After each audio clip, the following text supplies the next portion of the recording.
Hey guys, welcome to Juicy Tea, where I read out the best stories on Reddit, so you don't have to. The funny, shocking, and satisfyingly juicy. My fiance actively chooses his mother over me. Our first story comes from the Best of Reddit Update subreddit, posted by a throwaway account. My fiance and I started seeing each other about 2.5 years ago. We met in college and immediately clicked, but we stayed friends for an entire year before we started dating. Only a few weeks in, I bumped into him and his mum while out, and he asked me to join them for coffee. I went with them, and she knew a lot about me up front. I didn't think much of it, since I'd also told my mum that I met someone great, and I told her about him. It was then that I realised that he still lived with his mother, being 24 at the time. Still not a big deal, since none of us made much money during college. It was only after we actually started dating that I noticed that he had a strangely close relationship with his mum. He even jokingly said a couple of times that he would always choose her over me. He'd also always take his mum to places we discovered together to show her how cool it is. We have very few us-exclusive places. A few months ago, I had some major issues in my shared flat and needed to move out rather quickly. He suggested that I move in with them, which I gladly agreed to, since my own family lives really far away. I've never had a really close relationship with either my dad or my mum. Therefore, I tried to be extra understanding, since I don't really know what a healthy parent-child relationship should look like. But there are a few things that were just too much. They have their ritual of going out for lunch and coffee every Saturday, and I was always welcome to join them. Once, I was sick, and he mentioned it was so cool to have an OG day. I was hurt, and even told them before he left, but he shrugged it off by saying he was joking. His mum added, "Can I get hugs and kisses from you, sweetheart? I miss this, since I don't get them since your fiancé moved in with us," while standing right next to them. A few weeks ago, he encouraged me to start an OnlyFans account together, since it would help us build our future. I asked him if it was to finance the wedding, but he said that it wasn't only for that, but also so his mum could go to university again, just for fun, because she feels like entering a course out of curiosity, which costs a ton of money. He would also like to buy a Birkin bag for her from the money we make selling mostly my body. This would be one of the rare occasions we were actually intimate, since he doesn't want to have sex while his mother's in the house. So basically, we have to wait like teenagers for her to go out with friends. I just got more and more frustrated. Last week, I received a scholarship for my next year of college, which is going to be the most expensive one so far. The conditions involve me signing up for work wherever they need me for the following 5 years after graduation. This would be when I'm 29 and my fiancé is 33. I asked him if he'd be willing to move out of the city to the countryside. He said no, that I can find my own place and he'll stay with his mum in the city. Today was the final straw. We'd both had a rough year and planned on going on vacation together. We'd never discussed bringing his mum with us. She came into our room and asked if we were planning on taking the car or if we were going by train.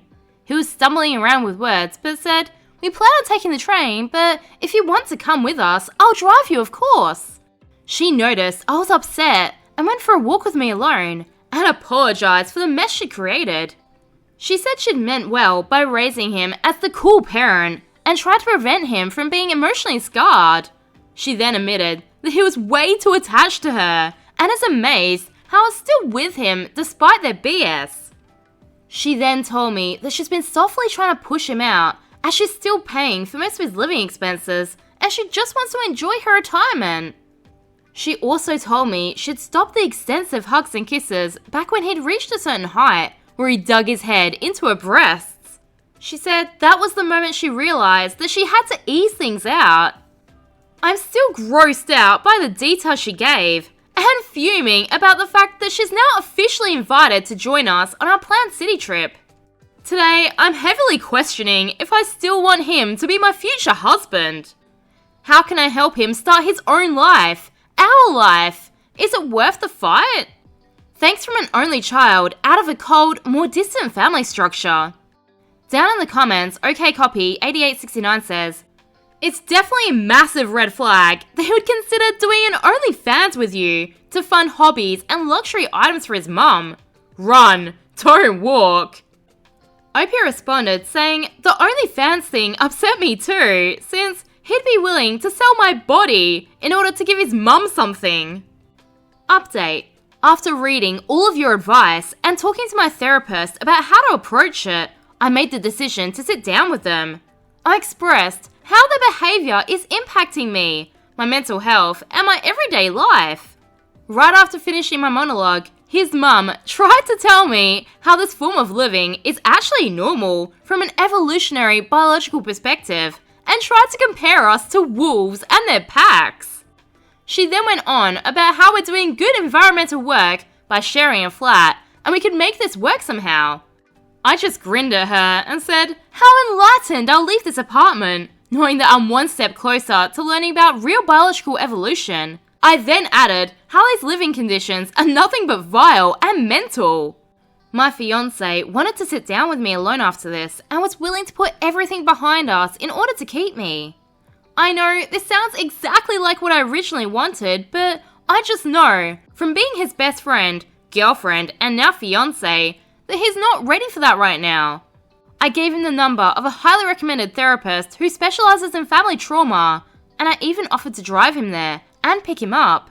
He immediately agreed since he saw how serious this situation was and called the therapist right away. He'll start trauma therapy from next week.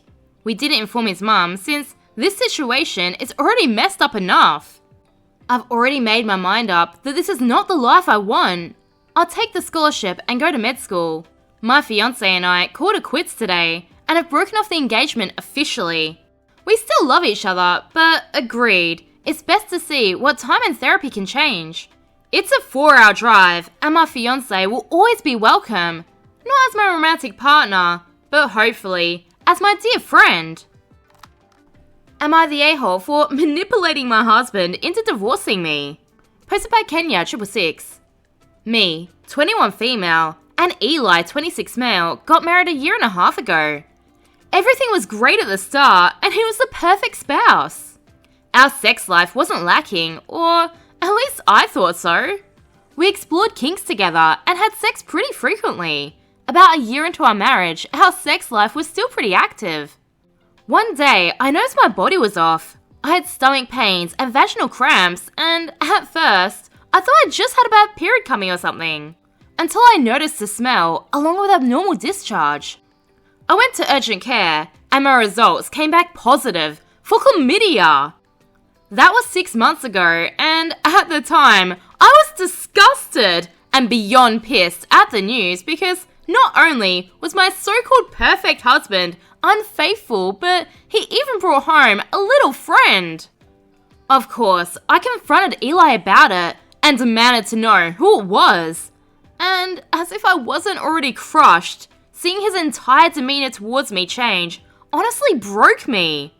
He went from calm and caring and treated me as if I'd break under the slightest pressure to being cold and standoffish. His reply to me, literally in tears in front of him, was, "It's just chlamydia. It's a minor inconvenience that can be easily fixed."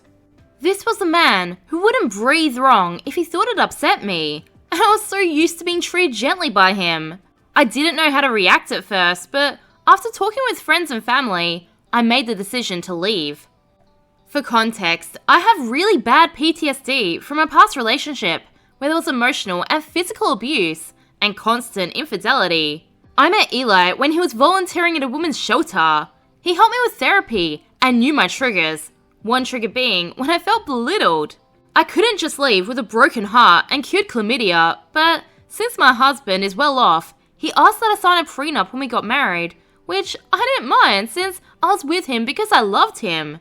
The prenup stated that if I filed for divorce, I wouldn't get anything, but vice versa was not specified. Eli was perfect, but he had OCD, like really bad OCD. He hated when things were out of place, to the point where he'd start panicking. So, rather than letting him off the hook for free, I told him I'd stay and we'd do counselling. Of course, my plan was to get him to divorce me, so I became insufferable. I would take one battery out of the remote each evening before he got home. At first, it angered him having to break his routine of coming home and watching TV without frantically searching for batteries, but eventually he got used to it. And that's fine. I wanted him to have that false sense of security.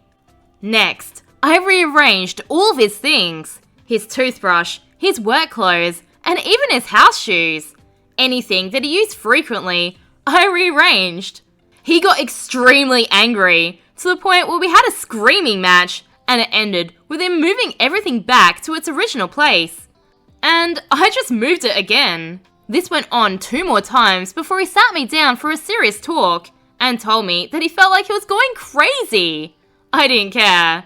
Next, I took all the bolts off his tires. When he got up for work, he came into our bedroom crying, telling me that I was a bee and that he did nothing to deserve my current behavior. In my head, I'm thinking, you couldn't have possibly forgotten. So, the next morning, I smeared rash cream all over his windows and stuck my test results and pictures of the infected areas as a reminder. He confronted me, saying he thought well past it and how my personality went from sweet and submissive to bitchy and spiteful. That was music to my ears because now we both get to see our partner change before our very eyes. The next few months continued with what may seem like pranks to you, but were genuine triggers to him. And the last one, he finally asked for a divorce. My soon-to-be ex-husband collects shoes. Some men like cars, some like guns, but he loves his shoes. He has so many pairs that he's proud of and claims to be really old and priceless.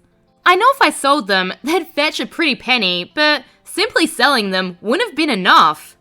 My husband loves to volunteer, and recently he's been part of an organisation dedicated to helping homeless teens. You probably know where this is going.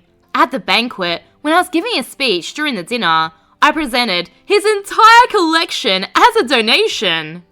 He'd been too busy with work and keeping up with my pranks to even notice his shoe closet, literally a spare room in our house, was cleared out.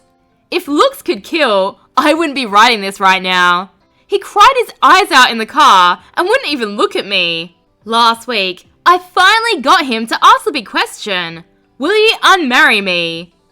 Recommendation News 31 says, well, you committed a few felonies there, including possibly attempted murder, but hey, what's that between friends? Remember, I post new content every day, so subscribe for more juicy tea.